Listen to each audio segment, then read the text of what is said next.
Peace, profound, and personal power. What's up, my friends, and welcome to the Ascension show, where we bring in the teachers, healers, thinkers, and feelers to provide you with the information and inspiration to ascend your life. I'm your host, D-Mike, and I want to say thank you to our little studio audience here who's taking time out of your day to come and help me to welcome and support our guest here. It's amazing. Really appreciate it, guys.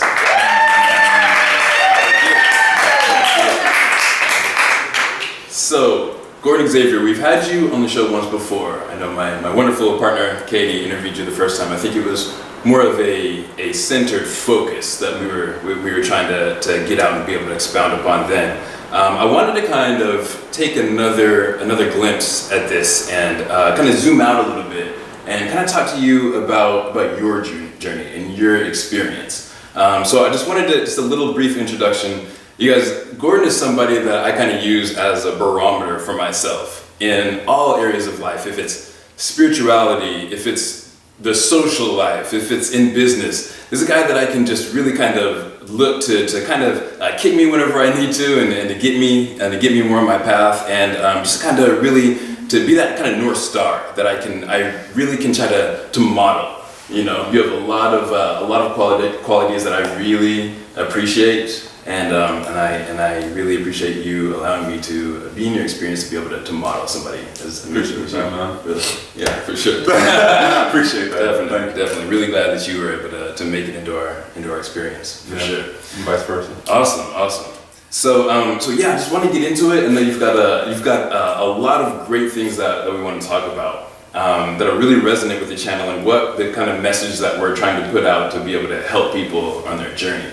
So I want to kind of jump in, and I always like to try and find out. So whenever you're on your spiritual journey, I feel like there's always either something that kind of there's an event or a moment that maybe kind of kicks it off. Some people say that there's not, that they were just always kind of living in this discovery mode, that you're always in this inward journey kind of mode. How do you feel? Do you feel like there was something like there was a moment or an event or something that kind of made you realize that you're on a different path than maybe than what the world or the matrix kind of has to offer? Yeah.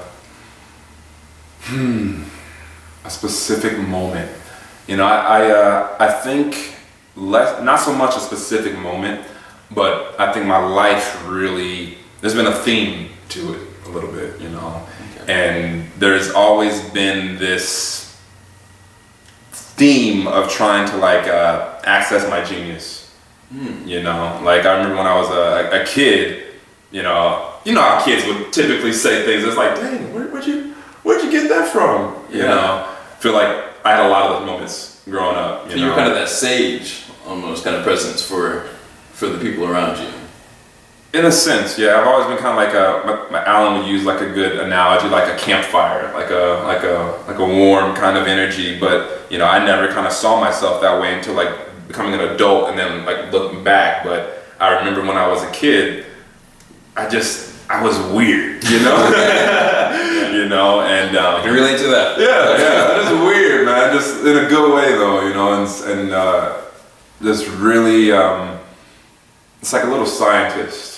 You know, and then, but growing up, that, you know, and we zoomed in on my mom experience and her passing, that kind of shifted things and sent me on this path where I kind of like got really disconnected from that genius, and then it had me kind of bouncing around from social group to group to where, you know, I ended up getting bullied in school, you know, and just all types of things of that nature that really got me disconnected from the genius inside. And so in that place, I think so the theme has always been like trying to access this genius again, like from that young age. And so because I've always felt it in there, and then once I got disconnected, I got obsessed with like I want to reclaim it, you know, and re-experience it. So all right, awesome. So yeah, and just give a little background on what you're talking about. If you guys want to go back and check out the interview with Katie and Gordon, and he's talking about the experience with his mom, then you can go deeper on that subject and get a little insight about what you're talking about there. Yeah. And so you're talking about this sort of separation from yourself that you noticed. You found yourself being weird. You kind of felt weird. Yeah. Do you know if that was something that you had to cultivate, or is that something that you could kind of access on purpose and consciously, or do you feel like just before you came down here, you kind of set some intentions? Before you came down to this plane on Earth, you set some intentions, and you were like, "This is the path that I'm going to go on, and these are the kind of obstacles that I'm going to put in my way, so that it can kind of guide me to that." Yeah. Or is there anything that you kind of consciously did to be able to cultivate that and realize, like, how did you realize that you were weird? Yeah, for sure. I it wasn't until like, once again, growing up and then looking back. And then looking back on it, then you were like, I was weird. Yeah, but back then, I just thought I was like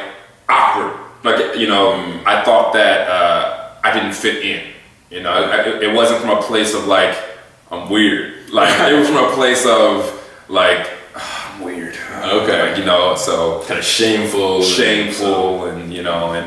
and so it was really not being okay with feeling like that I think propelled me down a specific path. Like, there's times where I think a lot of people would be like not okay with it, but that's just how it is, right? How it is. But I was like, I'm not okay with it, and this is not how it's going to be. So you made the determination. You're like, this is how I'm feeling. I don't want to feel like that anymore. So I'm going to make sure that I make the changes and whatever I need to do to be able to rectify that. Yeah. That's awesome. I really appreciate that. I have kind of a similar story. I know that for me, I think that I did kind of set some things in place on my journey so that I would be able to recognize that. Yeah. Because I know that as kids, like you're talking about, we have this innate desire to fit in. And I think I kind of took that all off the table, just being put in a position where, I was one of 30 black kids in a school of 3,000. You know what I mean? So it was like automatically anything about kind of fitting in or any of that was just completely taken off the table. So it was like, it really freed me up to be myself, because I knew that no matter what I did, there was going to be somebody that wasn't going to be okay with it. Yeah. And so that really helped me on my journey. So very kind of similar things, like we realize that separation and then everything we can do to sort of rectify that and find out what that means and what that is for us and how we can use that for our benefit. Yeah, I love that. It's a gift. It is. I really think that it is. Do you feel like this experience kind of helped you to go on the path that helped you to create your YouTube channel? And what was the purpose and inspiration behind that? So that theme of wanting to access a genius, that theme of wanting to evolve, piqued an interest in me, and so I remember, and one of the, I think you asked about a moment earlier. One of the biggest moments I think that was like pivotal for me was I have another cousin named Gordon. Okay. Right? I have a cousin named Gordon. Yeah, it's a family name. My pops, my granddad, everybody's Gordon. But I have a cousin, his name's Gordon, and we were both kind of the chubby kids growing up. Okay. Wouldn't be able to tell it now. Yeah, right. But I was the chubby kid, glasses, little gap, so I wasn't like the most athletic, like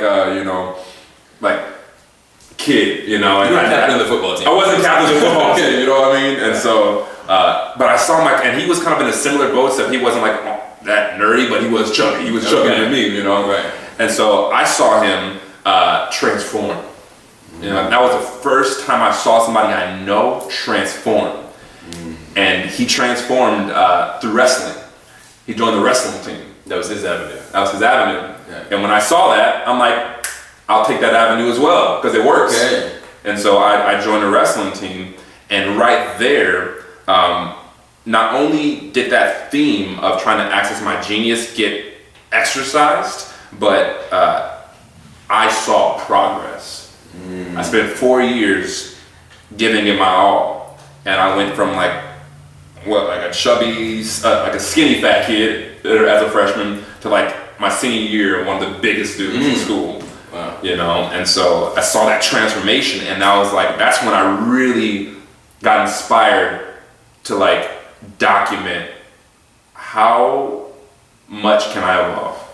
It's addicting. Yeah. I mean, you see progress happening, you see transformation happening, and then you start realizing what else is possible. Yeah. If you're able to do this, and I relate with you on the same kind of plane, and you're able to go from here to there, and then I'm going to go from here to there. And then you want to see, how did you do that? Like, what is that breaking? How do you break that down, that process of how you get from there and make that transformation? And that really inspired you to kind of access that journey on your own, and see that progress. Awesome. Well, that's beautiful. So then you said, all right, well, I see that this transformation is happening in this person, in other Gordon. I see it happening in myself. And so then was it just, all right, well, now I want to show that I see that this is possible for everyone. Now I want to help to show everybody that this is possible for them. It was kind of like that. 100%. It was like, the analogy I would think, I was like, you ever have like a good meal, like a piece of dessert, you know? It's like, this is some good dessert. Like, it's like hey, you gotta try this. Try this dessert. It tastes so good, I can't enjoy it myself. You gotta try this, you know? And so that's how I kind of felt about personal evolution and growth. I'm like, man, this is dope. This is cool. You gotta try it. You know? It means so much more whenever you can share it. You don't want to just shoot to the top on your own. You want to bring those around you with you.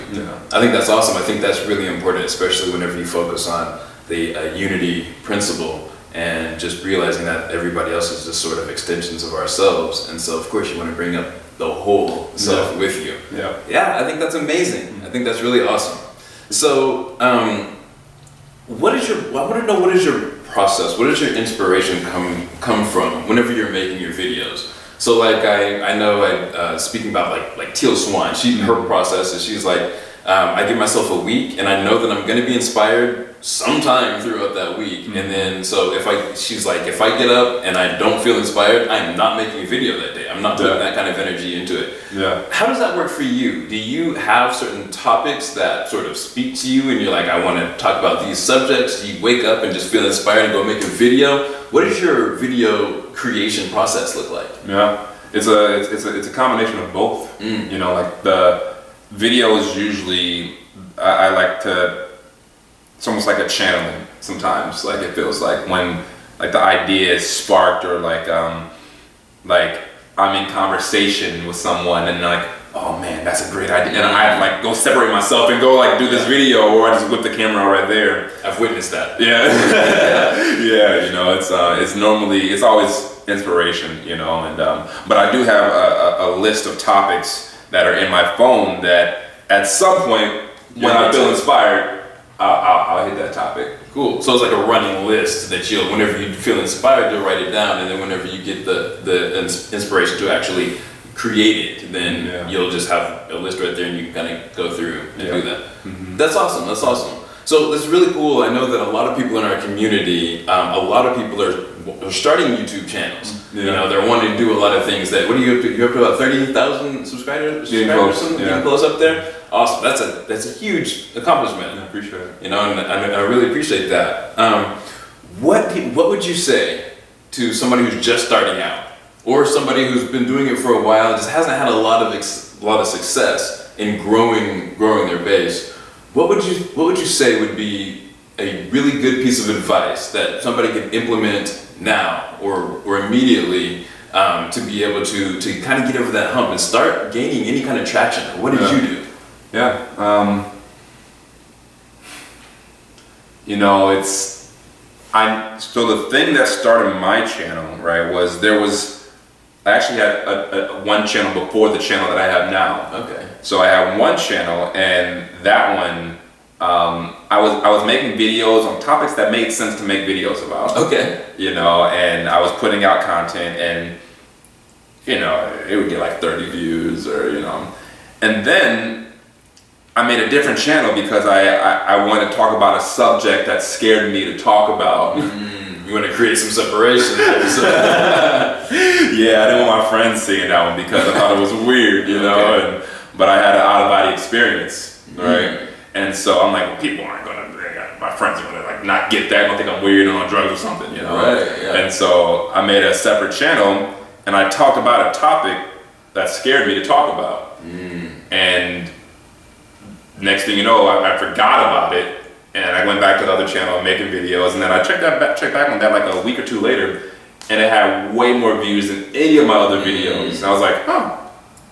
And so, and so I kind of just kept with that.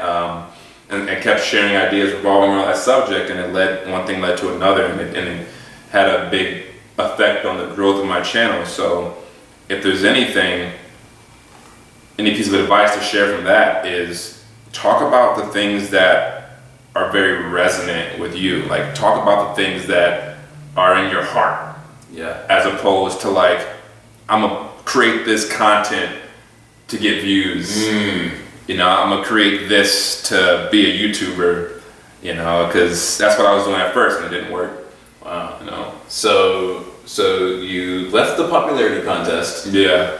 You stepped outside of your comfort zone. Yeah. You reached into the things that actually mattered to you and that you were actually inspired to do. Yeah. And you made videos in that energy, walked away from it, went back to your safety zone, came back, and you realized that that's where it's at. That's where it's at. Yeah. Imagine that. Stepping in your inspiration, stepping outside of your comfort zone, stepping into that fear, embracing judgment. Yeah. You know, a lot of the key core concepts, you just did that. Yeah. You know what I mean? And that is where the treasure lied. Yep. That's amazing. I think that's that's perfect. Yeah. It's like that is putting into practice all the things that we talk about, that we teach, and in the direct reflection in the results. Yeah. I love that. Yeah, it's trippy because I never even made that connection until now. You know, like I never made this reflecting on it this way. I'm like, wow.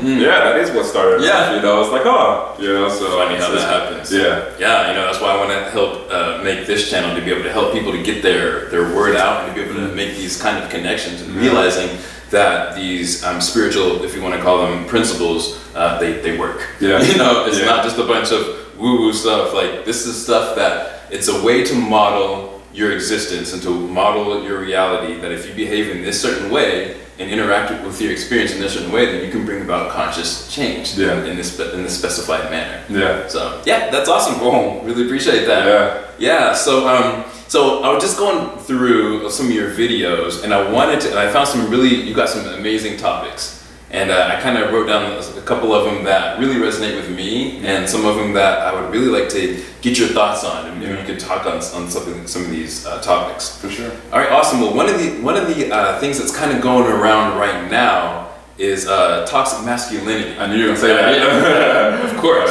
Come on, it's clickbait right there. Come on, for sure. Yeah, and it was in 2 parts. And I noticed the subheading says toxic masculinity, that it doesn't exist. Yeah. So I know there's going to be a lot of people that are going to be wondering what that means. Yeah. A lot of people are triggered by that. A lot of people are triggered by that, for sure. Yeah. And that was kind of intended. You know, I definitely acknowledge there is energy that some men have in terms of their masculinity, and when given, or when they use that energy and engage with the world, it's not healthy. I acknowledge that. But placing the label of toxic on that, I think, can be dangerous. Because to me, when I think of something as labeled as toxic, it's like that's it's poison. You know? And so in my head, I'm going to place that individual in this pile of poison, and I'm going to avoid it at all costs. You know, and so I wanted to bring awareness to this phrase of toxic, because I know guys that people may label as a toxic masculine person, but they're just hurting. Right. And so maybe you're not the individual to help them heal, but to label them as toxic is not helping the cause. And so, you know, I look at them rather as a toxic man. They're hurting somewhere, and then to create this category of toxic masculinity. Well, now I know women that are walking around and they put the lens on, they put the glasses of toxic masculinity, and now they're watching for it. They're like, you know, okay, I gotta make sure, I see some toxic masculinity right there. And that can lead to jumping the gun and missing out on an opportunity to possibly be a conduit for their healing.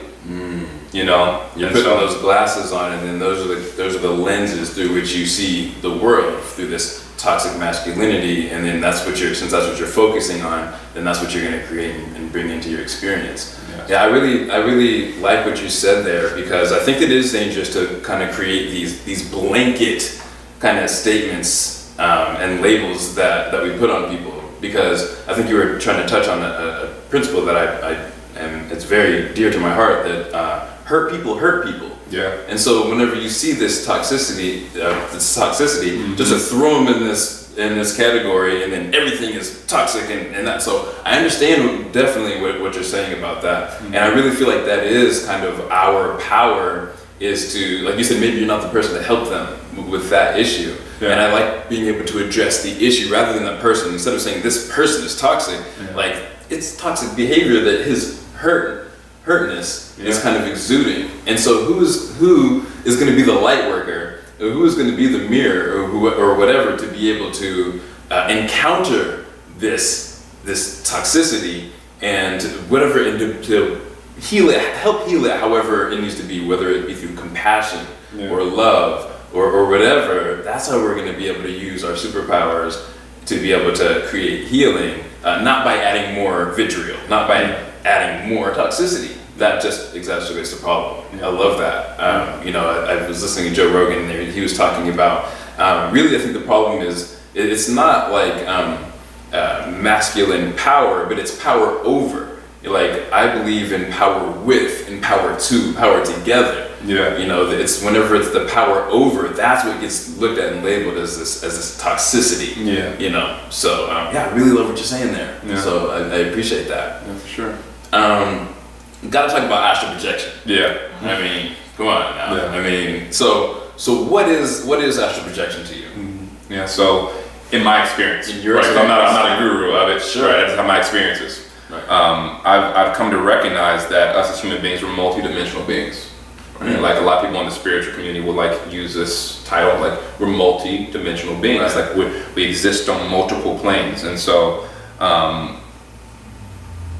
in acknowledging that, I've come to recognize that my body I have multiple bodies.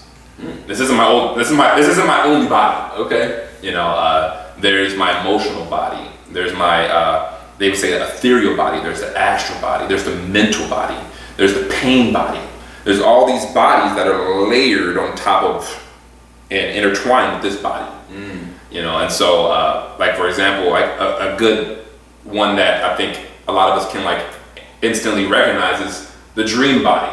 Okay. Right? Like I'll go into a dream and I'll have like senses, experiences that my five senses are engaged. You know, I feel things. I'm thinking. I see people. I can even taste in a dream. But your body, your physical body, is still just laying in your bed or whatever. But you're still having these experiences as if you were really there. Yes. Yeah. Mm-hmm. Yeah. So that's what astral projection. Astral projection is accessing the astral body. Okay. And so what I've come to recognize is, you know, it's accessible through developing sensitivity. Okay. Right. Can you describe that more? Yeah. So like, you know, psychic ability, people will like label psychic ability as this woo-woo thing. Yeah. You know, it's I can see how it can be perceived as woo-woo, but it's woo-woo to people that the sensitivity of the human being is dialed down, and so I'm not feeling as much as I can feel. Okay. And so the psychic thing is just my sensitivity's dialed all the way up to where like people say I'm an empath. I can feel your energy. I can almost know what you're thinking by being in your auric space, you know. Right. And so astral projection is just one of those human abilities that we get as the sensitivity goes up, you know. And so I've had these experiences when I kind of grew up sensitive. Like my cousin would tease me for, you sensitive. Right. Wasn't a good thing whenever you were young. Back then it wasn't a good thing. Now it's like, you know, it's a superpower, you know.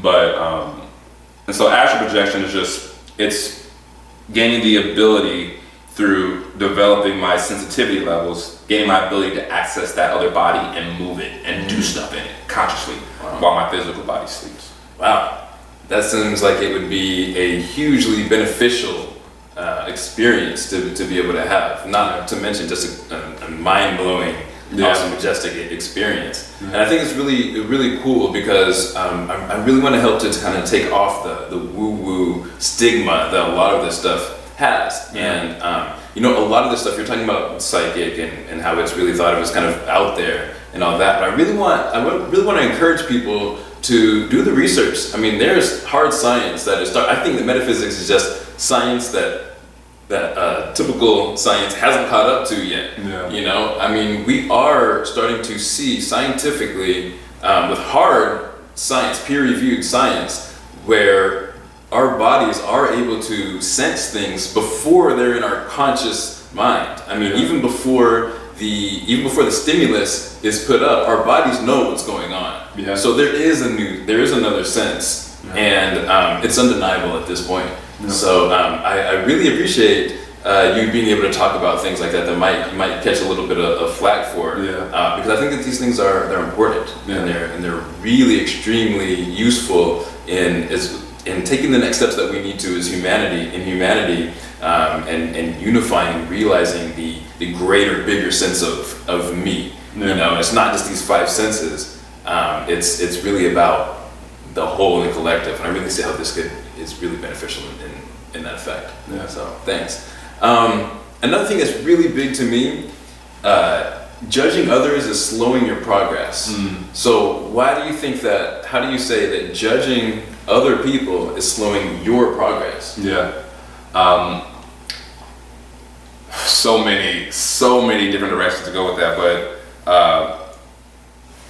I find that when I judge, I step into unconsciousness. You know, I step out of my center. When I judge, I give power away in the sense of like, you know, I can't learn now. You know, if I judge something, I'm cutting off the process of my brain understanding it. You know what I mean? Like, I can judge it, or I can seek to understand and gain perspective. I love that. You know, and I never find myself judging out of love. Okay. Right. You know, I like the activity of judgment to me is fear-based. You know, and the activity of understanding, which is to me on the other end of judgment, is love-based.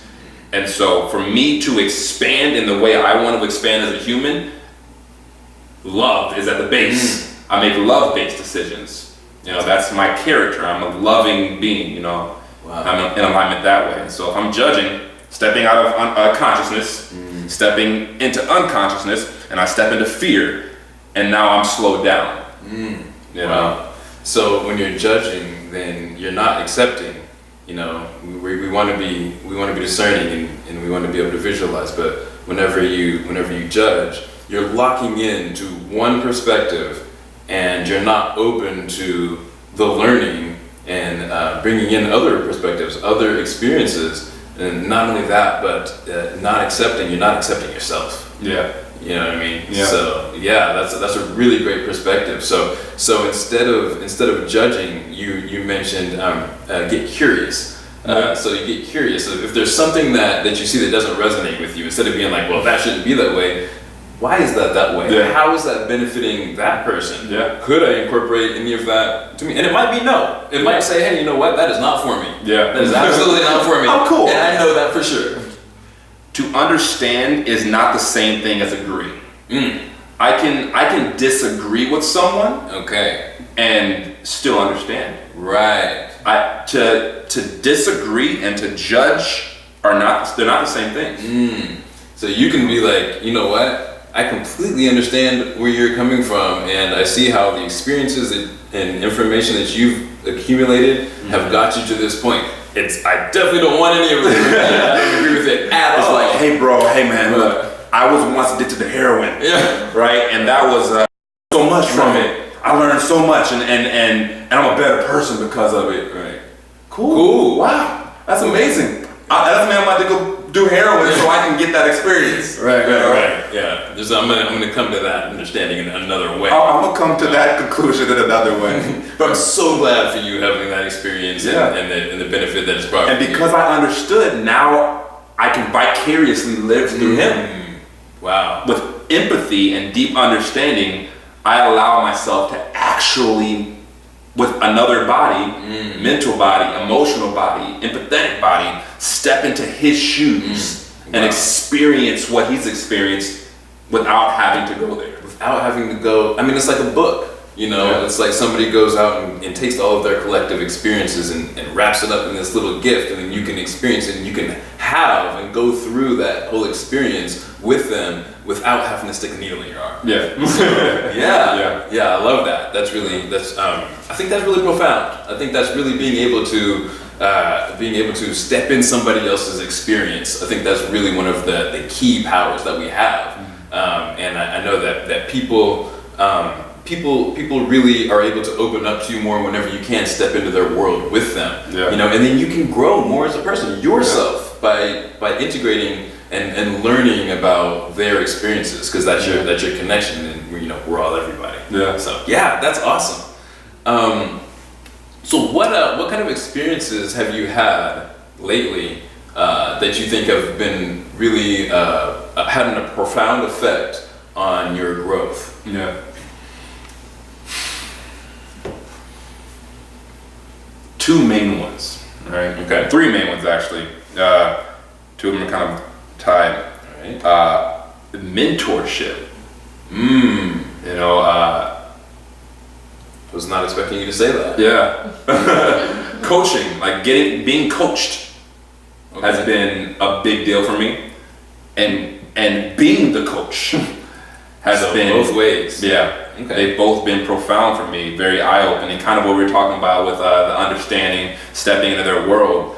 I have I'm blessed to, with my practice, my coaching practice, I get to step into so many worlds, and because I'm not judging and I'm deeply understanding and really empathetic with the people I work with, I'm gaining all these new experiences through them. Wow. And so it's just like, it's kind of like I'm coaching, but I'm learning, so it's huge. And then receiving coaching, Sabatov, that the event that we went to, and we were able to extract all this, this self-realization from that. It's been huge for me. It's a new thing in my life to be coached and to be coaching.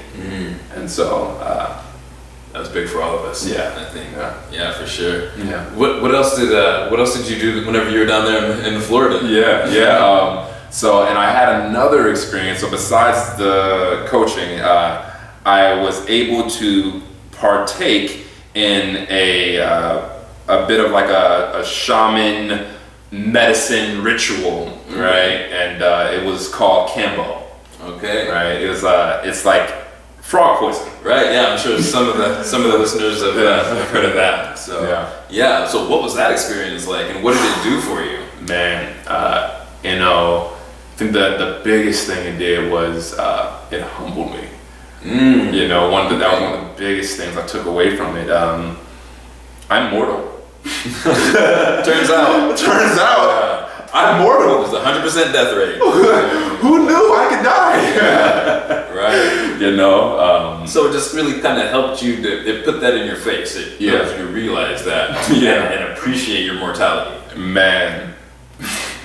Because I went into it, the way it was explained, it was like, it's this frog poison and it causes you to throw up all the toxins in your body. I was like, oh, cool. Okay. I would love to throw up all the toxins in my body. I would love to get all this stuff out of me. And so I went into it with very low expectation in a sense. Like, I expected it to get the job done, but I didn't expect it to be so intense. So a little more than you really bargained for. A little more than I bargained for, But it was beautiful, man.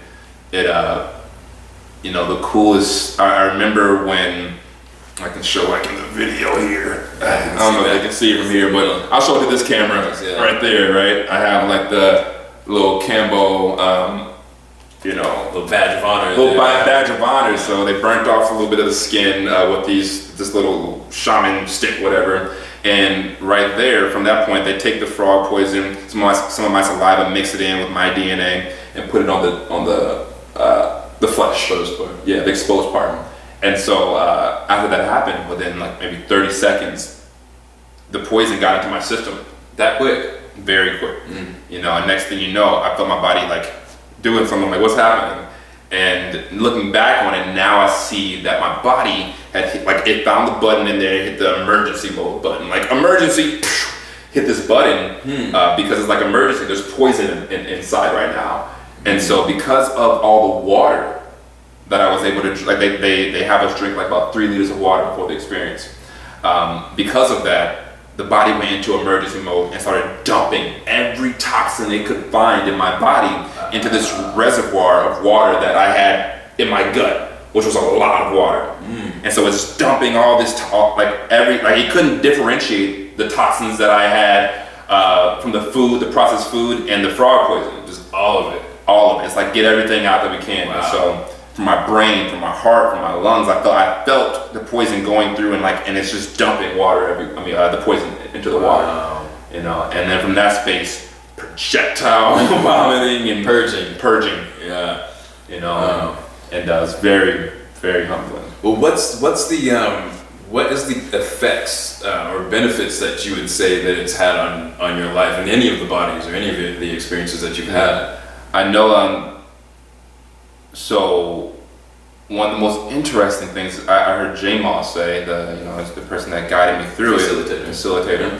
I passed out during it, right? Because it was like very just intense for me, I guess. And in the passing out, she said that sometimes people do that when maybe an entity that might be attached leaves.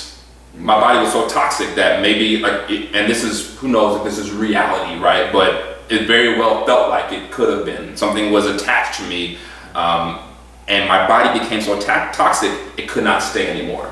So I had to leave, and as it left, a portion of that consciousness that was taking the wheel, left with it. Yeah, and so my body had to recalibrate to taking my own consciousness back fully over the wheel.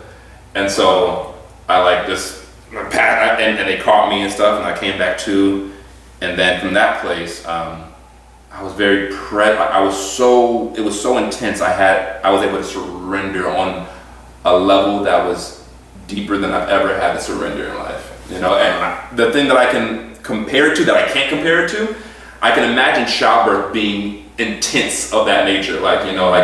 It wasn't as painful as childbirth, for sure. Yeah, what I'm saying. Yeah, I don't know what that's like. Ladies in the audience, right? So thankful that I never have to experience that. Right?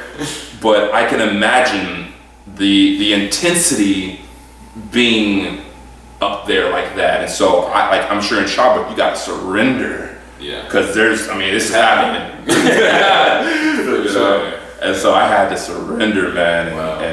And I feel like I can surrender in any scenario now because of how deeply I surrendered in that intense experience. So it really feels like, and I've never had this experience, but just for what it feels like is it just kind of, it made your ego so transparent, but so present there. So it was like you could see it so that you can realize that, well, I can surrender from this. I can kind of let go. And if I can do that in the face of this, with all this going on, then I can surrender in any situation. Yeah. So you're not a slave to any of your experiences. Yeah. So what a beautiful gift to have. Yeah, it's a gift. Gordon, what's your superpower?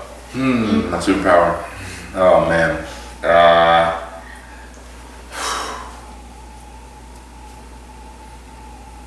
Got a big heart, man.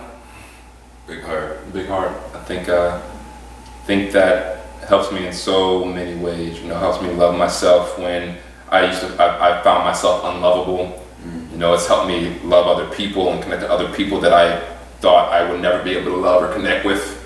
And I think it makes me present. The love makes me want to be here. And it lights my brain up.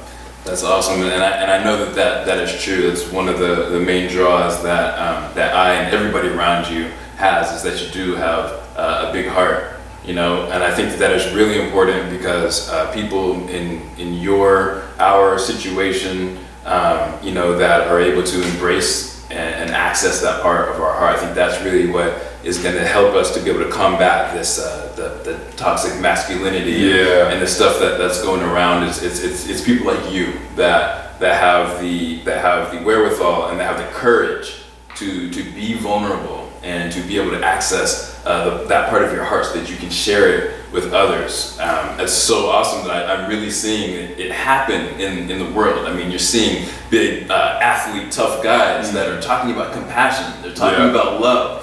They're talking about unity. And I think that those are the important things. Like, this is really how we're going to be able to heal. Is we're providing an example. Like, you are giving permission to so many other people that look like you, that feel like you, to be able to access their whole self and to be able to have that with them so that they can share their gifts with the world just like you are. So thank you very much for that. And we're about to have to wrap up. Before I ask you, final question. So other than your YouTube channel, which is, what's it called? Say it again? What's your YouTube channel called? You can just search Gordon Xavier. Gordon Xavier. Yeah. All right. And where else can people find you and hook up with you and get a link to all the amazing message and everything that you're sharing? www.gordonxavier.com, and you can find me on Instagram at Instagram at Gordon Xavier Vlogs. I changed it. Gordon Xavier Vlogs. Gordon Xavier Vlogs. All right. Awesome.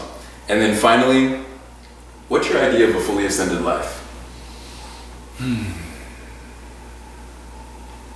remember you had asked me this once before. You knew I was going to ask. Yeah, I was going to ask it, and it didn't get any easier. And it can be new. I mean, it's something that changes. Yeah. To me, a fully ascended life is a life where I'm here. Present. I'm present. I'm fully here, and I don't have to show up any particular way.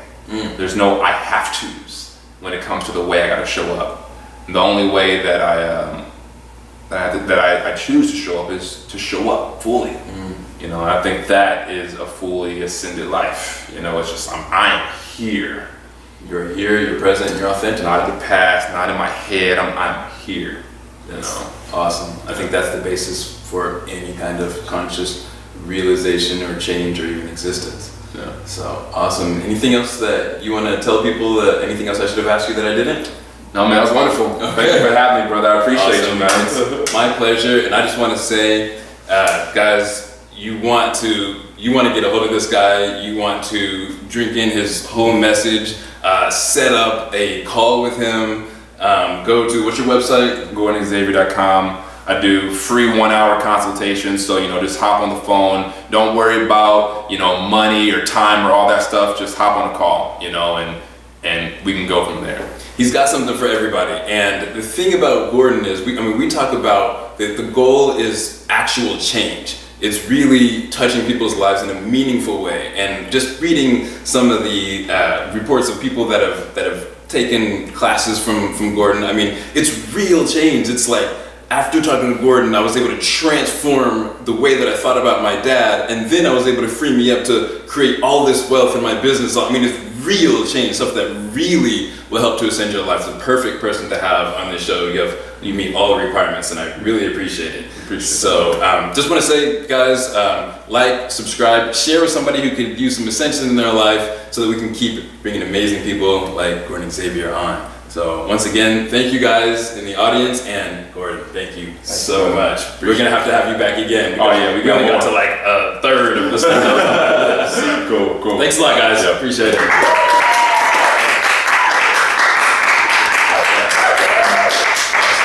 Really great. Yeah, that's cool. Man. Sheesh. Come on. Jeez. Come on. Thank you.